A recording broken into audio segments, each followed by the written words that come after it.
Damai sejahtera sejati versus damai sejahtera palsu. Kalau sebelumnya kita sudah membahas mengenai damai sejahtera sejati, nah saat ini kita membahas damai sejahtera palsu itu seperti apa sih? Berapa banyak yang kamu dulu atau kamu mengenal orang yang berkata seperti ini?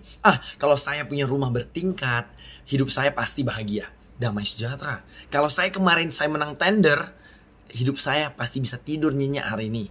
Kalau saja dia jadi pasanganku, aku pasti damai sejahtera. Itu adalah damai sejahtera atau damai yang bersifat sementara.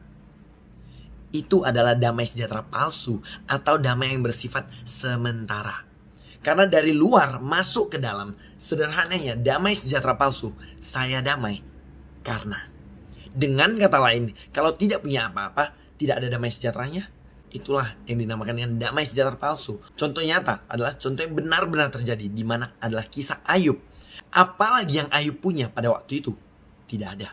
Dan respon apa yang Ayub berikan adalah respon yang manusiawi. Respon yang sama yang akan kamu berikan juga. Barang siapa kamu yang punya rumah, punya kendaraan, punya uang, rasanya nyaman sekali, convenient sekali, punya barang-barang secara lahiriah. Kalau suatu waktu tidak ada hujan, tidak ada angin, seperti Ayub, bagaimana responmu kira-kira? Jadi damai sejahtera yang sejati datangnya itu hanya dari Yesus Kristus. Dan ada juga contoh-contoh damai sejahtera palsu yang lebih abu-abu yang dunia tawarkan. Siapa di antara kamu yang tidak pernah mendengar meditasi? Dengan bermeditasi, katanya damai, tenang. Barang siapa di antara kamu yang tidak pernah mendengar meditasi atau yoga, mengosongkan pikiran, berbahagialah kamu, karena banyak orang terjebak di dalamnya tidak bisa keluar. Dari meditasi dan yoga ini, meskipun nampaknya harmless, nampaknya tidak melukai langsung. Sekarang pertanyaannya, bagaimana membedakannya damai sejahtera asli dengan damai sejahtera dari meditasi dan yoga? Coba kamu pikirkan baik-baik. Kesannya setelah seseorang bermeditasi maupun yoga, dia menjadi lembut sekali. Mari bersama-sama engkau membuka Mazmur 62 ayat 2. Hanya dekat Allah saja aku tenang, daripadanya lah keselamatanku. Benar, hanya dekat Allah saja aku tenang, daripadanya lah keselamatanku. Jadi bagaimana dengan orang-orang yang meditasi dan yoga? Bagaimana membedakan? Satu hal yang sederhana yang membedakan yaitu hasil akhir. Kalau engkau meditasi dan yoga, hasilnya berbeda dengan mencari damai sejahtera yang sejati. Jadi ada yang bertanya, meditasi boleh tidak ya? Atau yoga boleh tidak ya? Mengosongkan pikiran, boleh tidak ya? Yoga itu berkaitan dengan yang disebut dengan roh kundalini.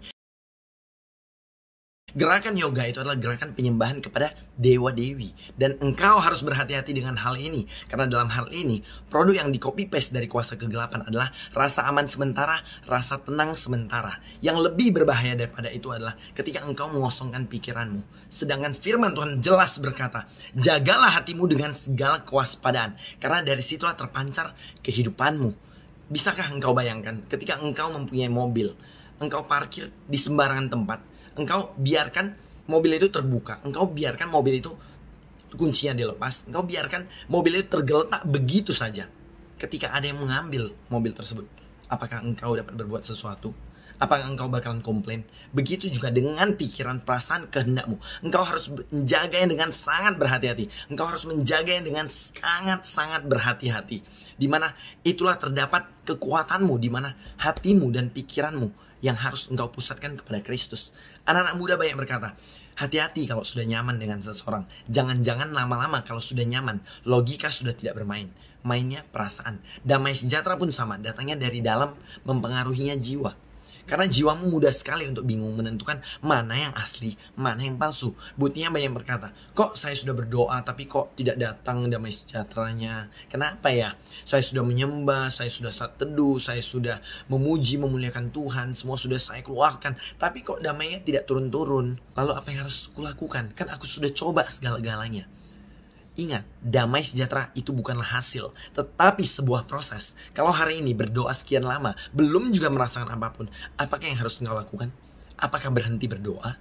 Lanjutkan berdoanya. Nantinya engkau rasakan, tidak kau rasakan. Yang penting, engkau sudah menyenangkan hati Tuhan. Bukankah seperti itu? Jadi damai sejahtera itu bukanlah hasil yang engkau dapatkan setelah berdoa sekian jam.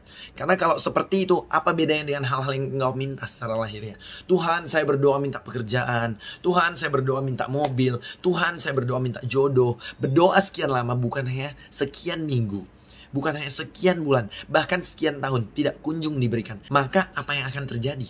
pasti engkau akan cari-cari dengan kekuatanmu sendiri, bukan? Damai sejahtera pun sama. Ini merupakan suatu sikap yang harus engkau ambil, yang harus kita semua pelajari saat kita menghadap Tuhan.